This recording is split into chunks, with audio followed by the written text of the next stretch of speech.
I always thought working at a strip club was temporary. Like, I'd make some money, then find a real job, maybe go back to school for something. But temporary dragged on. The money was easy, the attention from men addictive, and the nightlife hooked me like nicotine. I knew it wasn't a path to a happy future, but in your 20s you don't think about the future, you live for the night. And in the middle of all that noise, music, booze, and cheap perfume, one day he showed up. He wasn't like the usual customers. No stupid jokes, no gross stares, no cheap promises. He just sat in the corner and looked at me like he saw a person, not just a body.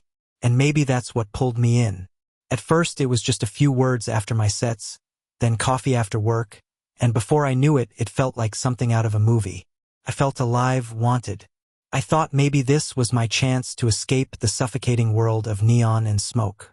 Things moved fast. I let him into my life, into my fears and secrets. He told me about his business, his friends, his connections. I didn't pay much attention, honestly. What mattered to me was the way he looked at me. And maybe that was my biggest mistake. Because when someone feels like air after you've been drowning, you don't think that breath could be poison. One day he asked me for a small favor. Said he needed me to deliver a gift to a friend. Nothing suspicious about that, right? I mean, it wasn't even money. Just a box, wrapped with a ribbon. Looked harmless. He looked me in the eye, serious, and told me he trusted only me. And in that moment, I believed him. I thought, if he trusts me, I must mean something. That I'm not just another dancer who'll be replaced tomorrow. So I took the box and went to the address he gave me. That's when the cops got me. Turned out that gift wasn't something cute, it was drugs. They cuffed me like I was some criminal, and in that moment I understood. I'd been used. By him. The one I'd let into my life, the one I thought was my escape, had thrown me under the bus. I was bait, and he was probably already far away, with another box, another clueless girl. That's when everything collapsed. My reputation, my money, my freedom gone. I sat in a cell, thinking only one thing. How the hell did I get to a point where my life was just another line in a police report? I wanted to scream, to break something, but all I could do was wait. Wait for the system to decide if I was a victim or an accomplice.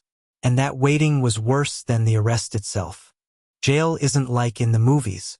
There's no dramatic soundtrack, no deep speeches about redemption. It's just noise, boredom, bad food, and the kind of silence that makes you hate your own thoughts. I had too much time to think, and every thought ended in the same place, him. The way he smiled when he gave me that box, the calmness in his voice, like he'd done it 100 times before. I kept replaying it, wondering if there had been any sign I could have caught. Truth is, there wasn't. He played me perfectly. The cops treated me like I was nothing special, just another stupid girl caught up in the drug trade. They'd seen my type before. Girls who fall for the wrong guy and end up holding the bag, literally.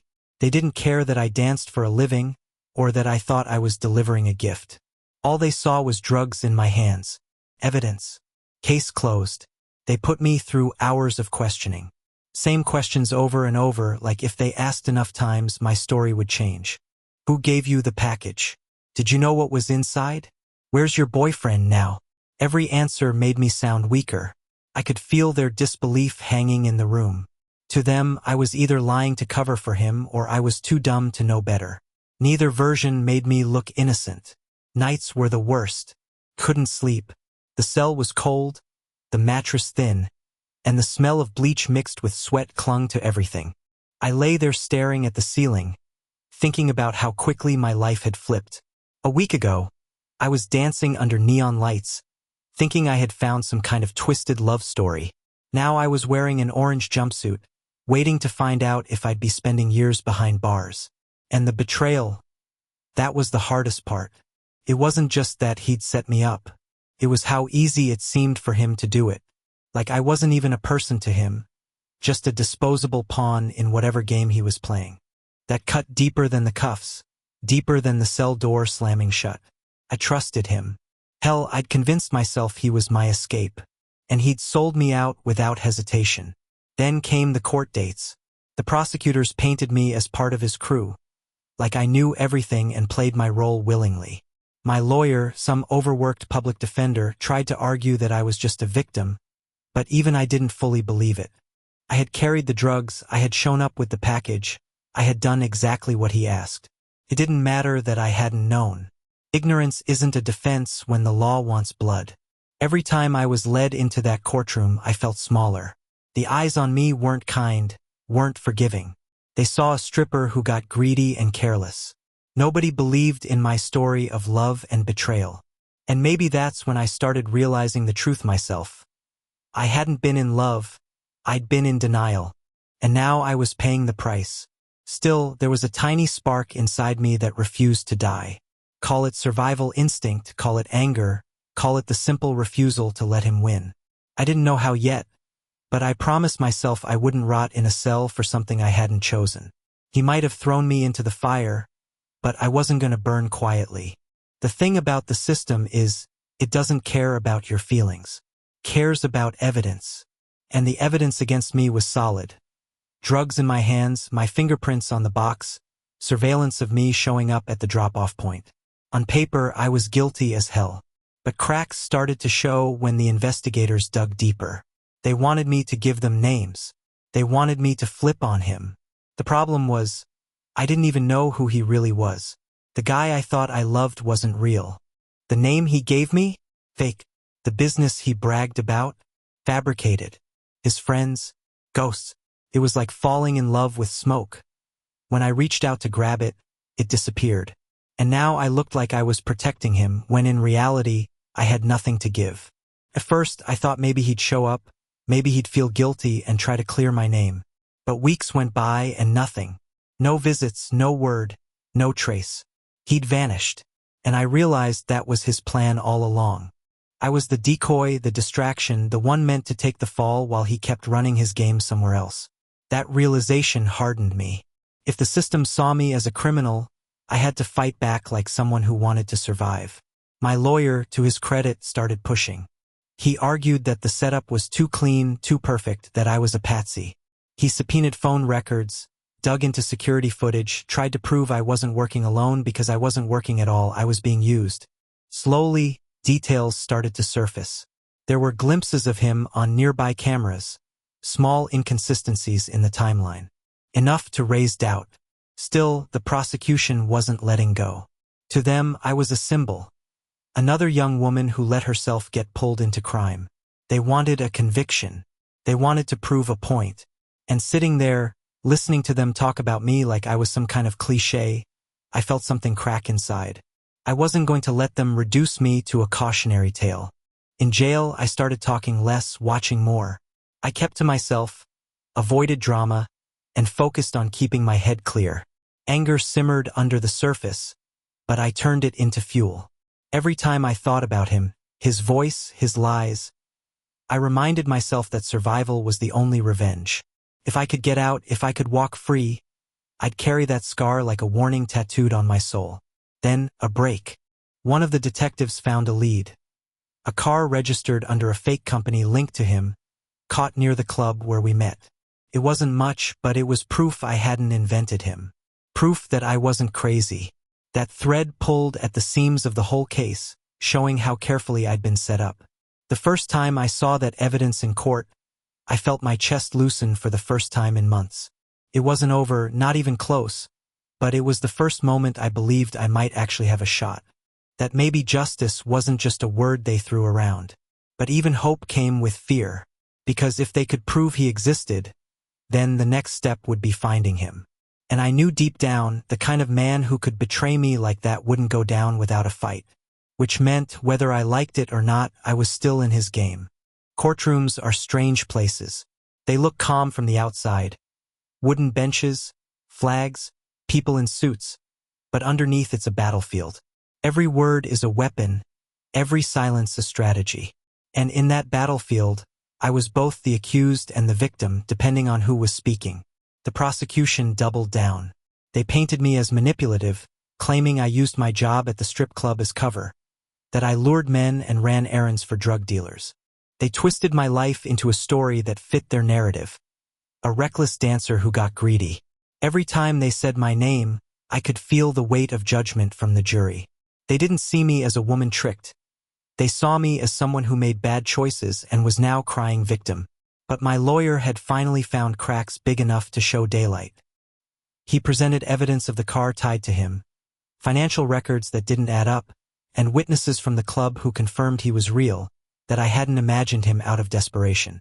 Piece by piece, he showed the jury what I had lived, that I was a pawn in someone else's play. The hardest part was listening. Hearing my life dissected by strangers, hearing my job turned into proof of my guilt, was humiliating. I wanted to scream that stripping didn't mean I deserved this, that dancing for money didn't make me a criminal. But the courtroom isn't a place for screaming.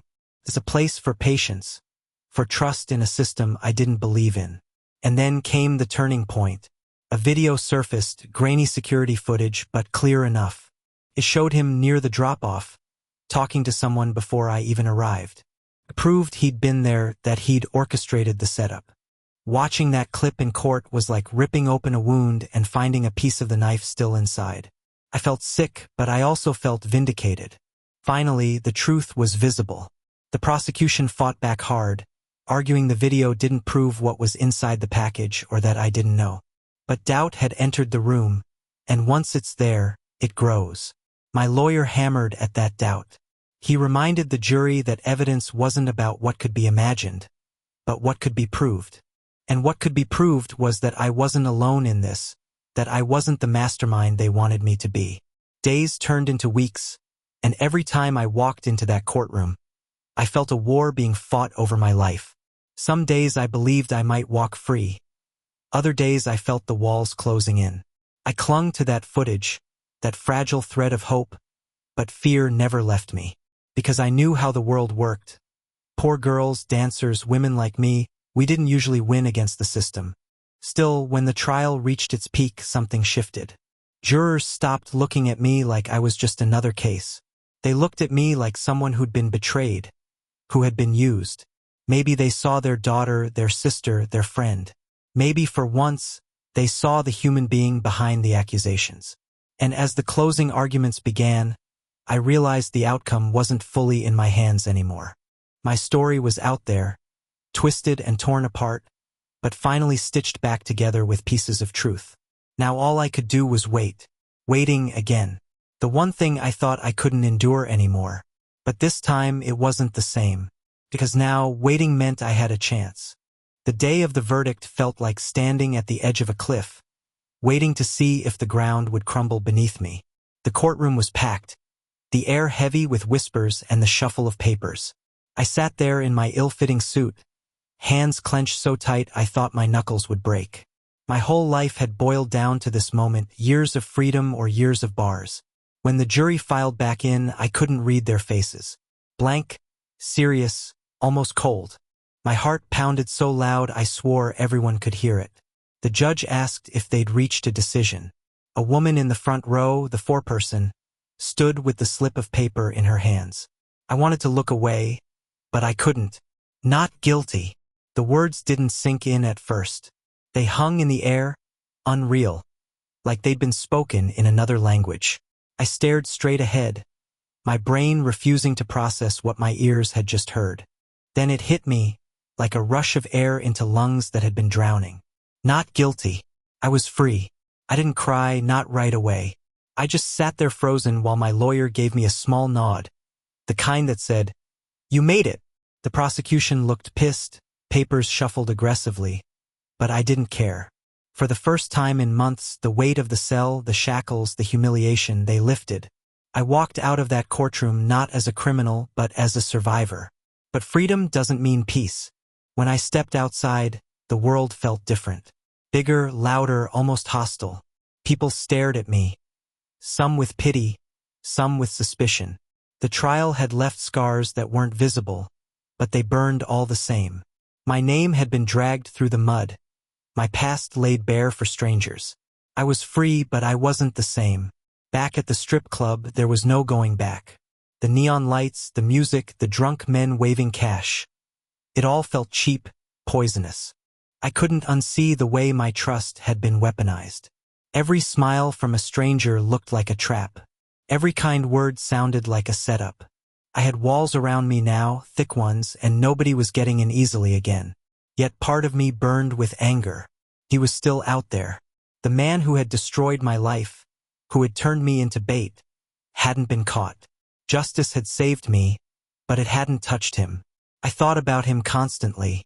Was he laughing somewhere, already playing the same game with another girl? Was he untouchable, or was his time running out? Freedom didn't give me closure. It gave me questions, and it gave me a hunger for answers.